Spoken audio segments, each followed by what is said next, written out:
Sebuah video pesawat maskapai Air India yang tersangkut di bawah jembatan penyeberangan orang viral di media sosial. Pesawat tersangkut di bawah jembatan yang lokasinya di Jalan Raya Delhi Gurugram dekat Bandara Delhi, India. Dilansir Tribun Travel dari laman indianexpress.com, pada Selasa 5 Oktober 2021, video pesawat nyangkut itu diunggah via Twitter @depaxeditor pada Minggu 3 Oktober 2021. Video itu menunjukkan badan pesawat di sekitar area dekat sayap tersangkut, sementara bagian depan menghadap lurus ke depan di jalan.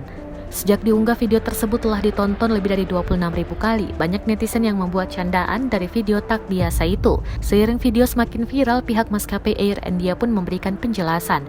Air India tidak ada hubungan apapun dengan pesawat tersebut dalam keadaan apapun, kata pihak maskapai dalam sebuah pernyataan. Pesawat yang nyangkut di bawah jembatan penyeberangan itu ternyata merupakan pesawat tua yang telah dijual oleh Air India. Pesawat nyangkut terjadi ketika diangkut oleh pemilik pesawat yang baru.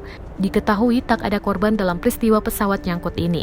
Rupanya hal ini bukan insiden yang pertama kali terjadi. Sebelumnya pada tahun 2019, insiden serupa pernah terjadi di Benggala Barat ketika pesawat tua Air India lainnya terjebak di bawah jembatan saat diangkut dengan truk.